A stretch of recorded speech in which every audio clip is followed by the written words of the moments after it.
السلام علیکم ورحمۃ اللہ وبرکاتہ۔ دوستو، ایک مرتبہ پھر آپ کی خدمت میں حاضر ہیں نظریاتی جنگ کے محاذ کا دوسرا نقطہ، نظریاتی جنگ کے محاذ کا دوسرا پوائنٹ، امپیریلزم، اس کے اصل دور کی ایک تیسری قسط لے کر حاضر ہوئے ہیں۔ دوستو، پچھلی ویڈیو میں ہم نے بتایا کہ واسکو ڈے گاما جو تھا اس کا ہندوستان میں آنے کا کیا مقصد تھا۔ ادھر اس دوسری طرف جو کولمبس تھا وہ نکلا امریکہ کی طرف، تو اس کا کیا مقصد تھا۔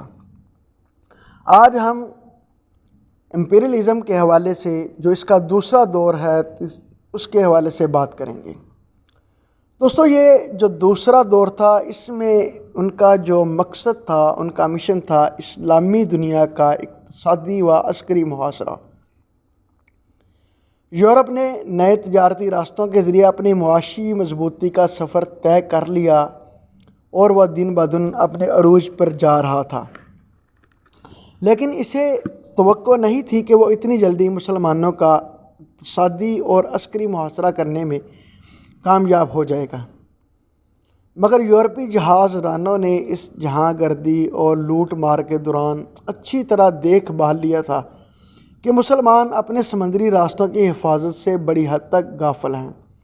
سلطنت عثمانیہ کے سوا کسی کی بحریہ میں دم خم نہیں ہے، خصوصاً وہ علاقے جو سلطنت عثمانیہ کی دسترس سے دور ہیں، بالکل کھلے پڑے ہیں۔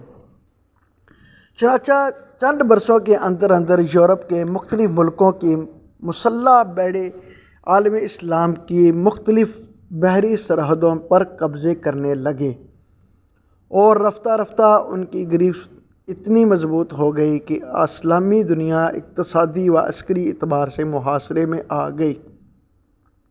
دوستو، یہ وہ دور تھا جبھی پرتگالی جو تھے امپیریلزم، انہوں نے اپنے سامراجی نظام کو وسعت دینے کے لیے ہندوستان، خلیج فارس کی طرف کوچ کرنے کا سوچا۔ دوستو، ہندوستان کے بعد پرتگال نے خلیج فارس اور بحیرہ عرب کو کسی مزاحمت سے خالی دیکھ کر 1515 عیسوی میں مسقط، ہرمز اور بحرین جیسی اہم بندرگاہوں پر قبضہ کر لیا۔ عرب تاجر جو صدیوں سے ان تجارتی رستوں کو استعمال کر رہے تھے، چند عشروں کے اندر اندر منظرنامے سے باہر ہو گئے۔ نہ صرف ایشیا بلکہ یورپ کی تجارت پرتگیزیوں کے ہاتھ میں آ گئی، بلکہ عرب و عجم کی تجارت کے بحری رستوں پر بھی یورپیوں کا قبضہ ہو گیا۔ اسی موقع پر عثمانی ترکوں نے چند ایک بار بحری بیڑے بھیج کر یورپی نوآوردوں کو ان سمندروں سے بھگانے کی معمولی کوششیں کی، مگر ہر بار انہیں ناکام لوٹنا پڑا کہ پانی سر سے گزر چکا تھا، ہماری آنکھیں دیر سے کھلی تھیں۔ اچھا، اس کے کچھ عرصہ بعد انہوں نے دوسرے مسلم ملکوں کو مسئلہ سمجھ کر نظر انداز کر دیا۔ عثمانی صرف اپنی سلطنت کی ایک وسعت تھی، بغاوتیں اٹھ رہی تھیں، بیٹھ رہی تھیں، وہ اپنے امور نظام جو تھا ان کو دیکھ بھال کے لیے انہوں نے جو دوسرے اسلامی ممالک کی سرحدیں تھیں ان کو ان ممالک کی سرحدیں سمجھ کر یا ان ممالک کے معاملات سمجھ کر اس سے نظر انداز کرنا شروع کر دیا۔ جیسے آج کل ہم سوچتے ہیں سب سے پہلے پاکستان، سب سے پہلے بنگلہ دیش، سب سے پہلے افغانستان، سب سے پہلے سعودی عرب، سب سے پہلے عمان، سب سے پہلے بحرین وغیرہ وغیرہ۔ اسی طرح یورپوں نے بھی اسے دوسرے مسلم ممالکوں کا مسئلہ سمجھ کر نظر انداز کر دیا اور اپنے لیے بحیرہ احمر اور بحیرہ روم کی حفاظت کافی سمجھی۔ اس طرح بحر ہند اور بحیرہ عرب پر اجارہ داری کے لیے یورپیوں کو کھلی چھوٹ مل گئی۔ دوستو، اس کے بعد بحر الکاہل، اس کے اوپر جو سامراجی ہیں انہوں نے پھر قبضہ کرنے کی ٹھان لی۔ اس وقت تک اہل یورپ کو نو دریافت شدہ براعظم امریکہ کی وسعت اور اس کے پار کی دنیا کا کچھ اندازہ نہیں تھا۔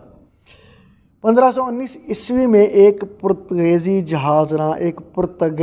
جہاز راں میجلن نے اسپین کے بادشاہ فلپ کے تعاون سے امریکہ کے پار کی دنیا دیکھنے کے لیے کمر باندھی۔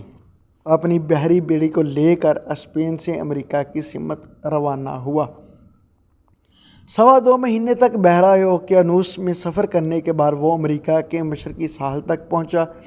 یہ برازیل کی ایک بندرگاہ تھی۔ کچھ مدت یہاں رکنے کے بعد 1520 عیسوی کے اواخر میں یہ بیڑا جنوب کی طرف روانہ ہوا اور جنوبی امریکہ کے جنوبی کونے کے ساتھ گھوم کر مغرب کی طرف مڑا۔ 1 ماہ تک وہ ایک طویل آبنائے سے گزرتا رہا جسے اب آبنائے میجلن کہا جاتا ہے۔ یہ اسی پرتگالی جہاز راہ میجلن کے نام سے موسوم ہے۔ آبنائے کے پار انہیں ایک نیا سمندر بحر الکاہل ملا اور ہسپانوی اس کی حدود کو ناپنے کے لیے نکل کھڑے ہوئے۔ یہ بحر الکاہل میں یورپی جہاز رانوں کا پہلا سفر تھا۔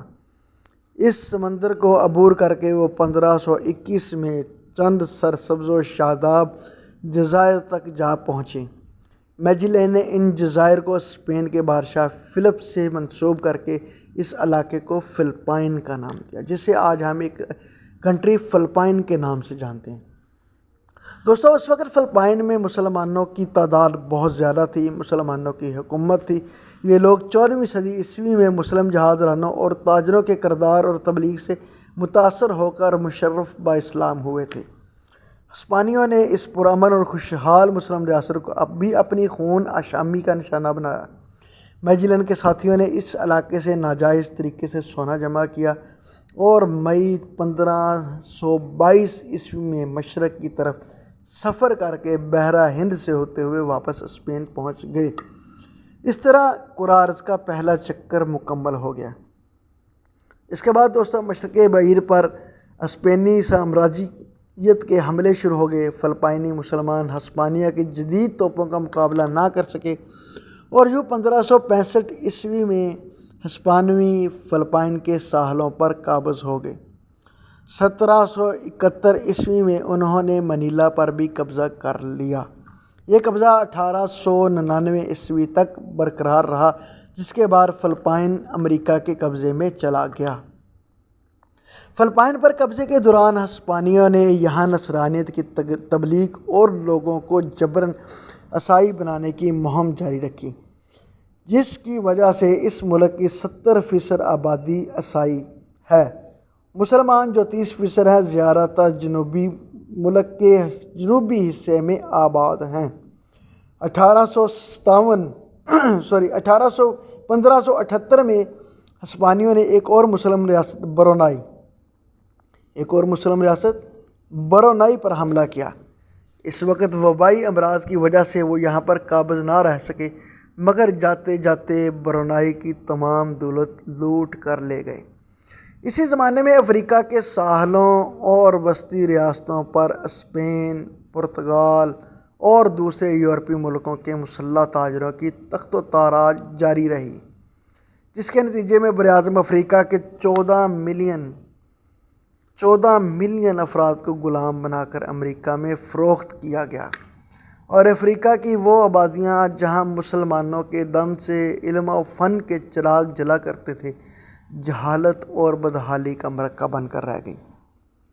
دوستو، یہاں اس غلط فہمی کا بھی ازالہ کر لینا چاہیے کہ سامراجیت کی کامیابیوں میں یورپی طاقتوں کے اتحاد کا کوئی کردار تھا۔ ہمارے ذہنوں میں ایک بات بیٹھی ہے کہ یورپ اس وقت متحد تھا، جس کی وجہ سے انہوں نے اپنی سامراجی طاقت کے ذریعے، اپنی سامراجیت کے ذریعے اپنی کامیابیاں سمیٹیں۔ حقیقت دراصل اس کے برعکس ہے۔ سامراجیت کی کامیابیوں میں مسلمان حکمرانوں کی اپنی غفلت، اجنبی اقوام پر حد سے زیادہ اعتماد اور اپنے ساحلی علاقوں کی حفاظت سے خطرناک حد تک غفلت کا سب سے زیادہ دخل تھا۔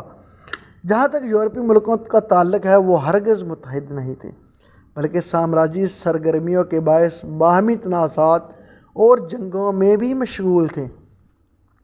یہ تنازعات اور جنگیں کسی نہ کسی صورت میں دوسری جنگ عظیم تک جاری رہی۔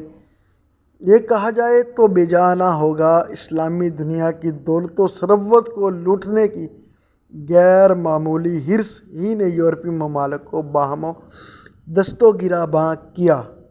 مسلمان حکمران اگر ذرا سی بھی موقع شناسی سے کام لیتے تو وہ یورپی ممالک کے اس اختلاف سے فائدہ اٹھا کر انہیں بہت جلد اپنے قدموں پر جھکا سکتے تھے، مگر اس کے برعکس وہ عواقب سے بے خبر ہو کر یورپیوں کے جھگڑوں میں خود استعمال ہوتے رہے۔